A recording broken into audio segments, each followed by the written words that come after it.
Приветствуем наших подписчиков и гостей канала Эзотерика для тебя, друзья. Мы вас всех приветствуем в изобилии и достатке. Сегодня, друзья, в этом видео мы уделим внимание 14 мая. Поговорим о народных приметах, поговорим о церковном календаре, поговорим о том, что можно и чего категорически нельзя делать 14 мая.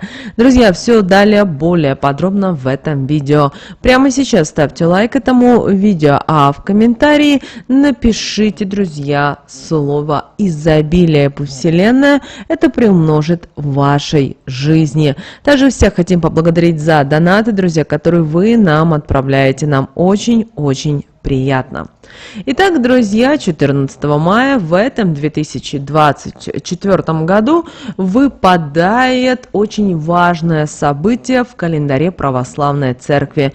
Это Радоница, которая и отмечают День поминовения усопших после светлой радости Пасхи. Именно этот день, 14 мая в этом году, знаменует собой время, когда верующие отдают дань уважения и молятся за души усопших, что подчеркивает глубокий христианский взгляд на смерть и на воскрешение. Согласно православной традиции, заупокойные молитвы не проводятся в период от Великого Четверга до окончания Светлой Седмицы, поскольку это время посвящено празднованию Воскресения Христа. Радоница приходится на вторник после Светлой Седмицы, когда церковь снова начинает совершать панихиды, напоминая всем о победе Иисуса Христа над смертью и обещании вечной жизни для всех верующих. На Радоницу традиционно собираются семьи, посещают могилы своих близких, украшают их цветами и зажигают свечи. Это выражение памяти и уважения к ушедшим, а также напоминание о неразрывной связи живых с усопшими через молитву и веру. Многие приносят в храмы продукты, которые используются для приготовления пищи для нуждающихся, что является таким образом проявлением милосердия и помощи ближнему, соответственно и христианским заповедям. Такие акты благотворительности укрепляют сообщество и поддерживают тех, кто находится в нужде, подчеркивая общечеловеческую солидарность и взаимопомощь. Радоница также напоминает и о важности духовной подготовки и самоосмысления. В этот день верующие отражают на своей жизни и стремятся к исправлению, прощению и духовному возрождению. Это время, когда каждый может обратиться к своему ангелу-хранителю с молитвой о помощи и направлении в жизни. Радоница является не только днем печали и скорби, но и днем радостной надежды, что смерть не есть конец, а начало вечной жизни, которая была обещана всем верующим через жертву и воскресение Иисуса Христа. Этот день укрепляет веру в бессмертие души и светлое будущее, что является ключевым аспектом христианской доктрины. Радоница, известная в православной традиции как День поминовения усопших, имеет глубокие корни, уходящие в языческое прошлое восточных славян. Задолго до официального принятия христианства на Руси в 988 году. Этот праздник является ярким примером синкретизма, слияние языческих и христианских традиций и верований, что видно во многих аспектах его празднования. В древности Радоница носила другое название – Радуница, и отмечалась в честь богов Радуниц, которые, согласно народным традициям, покровительствовали душам усопших. Радуница проводилась весной, когда природа возрождалась, тем самым символизируя возможность возрождения душ. Это время, когда границы между мирами становились тоньше, что позволяло душам умерших общаться с живыми. Древние славяне верили, что умершие переходят в Ирий. Это такое меретическое место, где обитали души предков. Ирий представлял собой утопическую землю вечной весны и молодости. В Радоницу люди проводили ритуалы, чтобы задобрить духов умерших, угощая их символической пищей и напитками. Это также был день, когда прощались с зимой и приветствовали приход весны. С приходом христианства многие языческие праздники были адаптированы или заменены христианскими традициями.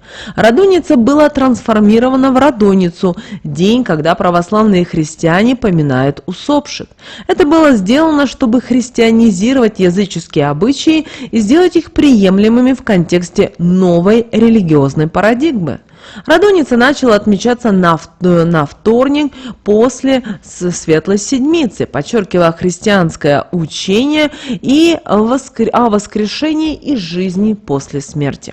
Сегодня Радоница – это время, когда семьи собираются вместе, чтобы посетить могилы своих предков, помолиться за их души и вспомнить тех, кто ушел из жизни. Это также время для благотворительности и то, чтобы делать добрые дела в память о усопших. В этот день верующие вспоминают ушедших родных и близких, отдавая дань уважения и молясь за их души. Далее мы поговорим о том, что же лучше всего нужно сделать в этот день. Наверное, первым и самым важным делом в Радоницу является молитва. Верующие посещают церковные службы, где совершаются заупокойные молитвы и литии за души усопших. Священнослужители читают пасхальный канон и стихиры, которые наполнены особым смыслом возрождения и вечной жизни. После службы в церкви традиция велит совершить посещение кладбища. В этот день родственники ухаживают за могилами, убирают их, высаживают цветы, зажигают свечи. Это выражение уважения и памяти о покойных. Многие верующие заранее договариваются со священником о совершении литии непосредственно на кладбище. Лития – это короткое заупокойное богослужение, которое проводится над могилой усопшего.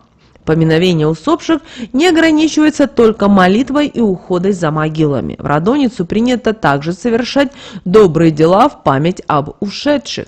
Это может быть помощь нуждающимся, пожертвование благотворительной организации или просто добрые поступки, которые были бы по душе усопшим. Традиция также гласит, что после возвращения домой с кладбища можно устроить поминальный обед, где собирается вся семья. Это время, когда родные вспоминают ушедших, делятся теплыми воспоминаниями их, ведь Радоница – это день, когда печаль о утрате уступает место радости от встречи в вечности. Также Радоница – это день, наполненный глубоким смыслом и уважением к ушедшим. И как во многих других культурных и религиозных традициях, существуют определенные табу, которые следует соблюдать в этот день, чтобы не оскорбить память усопших и не привлечь негатив в свою жизнь. Поэтому в этот день, 14 мая, важно избегать критики или негативного упоминания о покойных. Помните о том, что слова имеют силу, и в этот день все высказывания должны быть наполнены уважением и любовью, чтобы чествовать память усопших и поддерживать положительную атмосферу. Помните о том, что все-таки Радоница – это время для поминовения и размышлений, а не для споров и ссор. Следует избегать конфликтов с близкими людьми, чтобы не портить этот день негативными эмоциями. Также постарайтесь воздержаться и от алкоголя.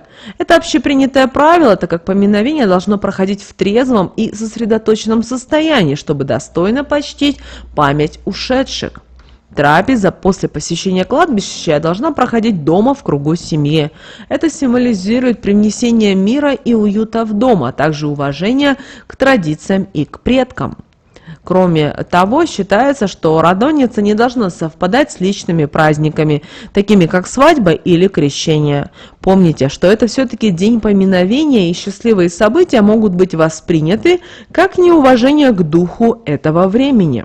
Также в этот день следует избегать тяжелой работы. Это время все-таки для духовных практик и семейных встреч, а не для трудовых занятий. Также помните и о том, что если что-то упало на кладбище, по народным поверьям его лучше оставить там, потому что это может быть знаком или предостережением от высших сил. Соблюдение этих традиций и ограничений в Радоницу не только помогает сохранить память о покойных, но и поддерживает культурное наследие, обеспечивая передачу ценностей и уважения к нашим предкам из поколения в поколение. Далее, друзья, сегодня еще 14 мая в православной традиции отмечается память пророка Иеремии, одной из самых знаковых фигур в библейской истории. Пророк Иеремия, родившийся около 655 года до нашей эры в семье священника Хилкии в Анафофе, пригороде Иерусалима, известен своими проникновенными и мощными пророчествами, которые нашли свое отражение в книге Иеремия в Ветхом Завете.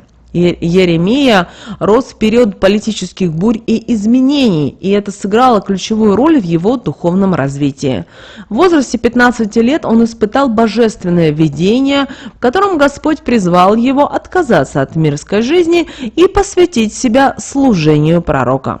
Это призвание знаменовало начало его пути, полного испытаний и лишений, но также и глубокого духовного прозрения. Пророк Иеремия был резким критиком морального и религиозного упадка Иудеи, предсказывая серьезные последствия для народа за отступничество от истинной веры. Он предвещал падение Иерусалима, и это все сбылось в 586 году до нашей эры, когда город был разрушен вавилонянами. Иеремия также пророчил и о последующем вавилонском пленении, тяжелом периоде для иудейского народа. После падения Иерусалима Иеремия был взят в Египет, где продолжал свои пророчества. Одно из них предсказывало вторжение вавилонян в Египет. Это пророчество вызвало недовольство среди иудеев, приведших его в Египет, и в конечном итоге привело к его убийству. Таким образом, Иеремия умер мучеником, но его слова и предсказания продолжили влиять на последующие поколения, усиливая его репутацию как одного из величайших пророков Израиля. Ну а в народном календаре этот день назвали как День Иеремия Запашника или Иеремей Запрягальник. Но очень важно и то, что в деревнях с 14 мая наступал один из самых важных периодов аграрного календаря – время начала полевых работ. И именно на Руси этот день назвали Иеремеем Запрягальником, символизируя начало активных сельскохозяйственных трудов. И на Иеремия Запашника славяне проводили обряды, призванные обеспечить благоприятный старт посевной. Верили, что успешное начало работ задаст тон всему сельскохозяйственному сезону. Поэтому в этот день крестьяне приступали к вспашке полей, что символизировало пробуждение земли и начало нового цикла жизни. Перед началом посева крестьяне собирались, чтобы обсудить планы и поделиться своим опытом. Старейшины деревни играли ключевую роль, передавая знания молодым. Когда именно начинать сев, какие культуры лучше высаживать в текущем году, насколько глубоко взрыхлять землю. Эти знания накапливались поколениями и были незаменимы для обеспечения устойчивости сельского хозяйства. Также существовало поверье, что в этот день важно было сохранять тайну от посторонних глаз в первый день посева, чтобы недоброжелатели не смогли навредить урожаю. Поэтому работу начинали до рассвета, когда еще царила темнота, чтобы обеспечить себе удачу и защитить поля от злых духов. И теперь давайте поговорим о том, что можно и нужно было делать на Иеремия Запашника, чтобы гарантировать хороший урожай именно в этот день. Вы знаете, все, что сажалось в этот день, считалось, что даст хороший урожай. Поэтому все старались садить картофель, овощи, а также начинать посев зерновых. Время с начала мая считается наиболее благоприятным для начала посевных работ. Также сегодня по народным приметам отличный день для пересадки деревьев и кустарников, особенно плодовых. По старинным народным приметам растения, пересаженные в этот день, быстрее приживутся и дадут богатый урожай. Ну а что же нельзя было делать в этот день по народным приметам? На Еремея Запашника считалось, что рыбалка и покупка рыбы могут привести к несчастью. Поэтому нарушение этого запрета могло привести к потере голоса или другим неприятным последствиям, связанным с водой. Кроме того, в этот день нельзя было выражать свою печаль или уныние, иначе это могло привести к тому, что весь год будет проведен в слезах. Старцы говорили, что день должен быть проведен только в активности и радости, чтобы привлечь положительные изменения и удачу. Но в этот день нельзя было пересаживать комнатные растения, так как это могло вызвать их болезни, которые могли и перейти символически и на домочадцев, забирая их жизненные силы.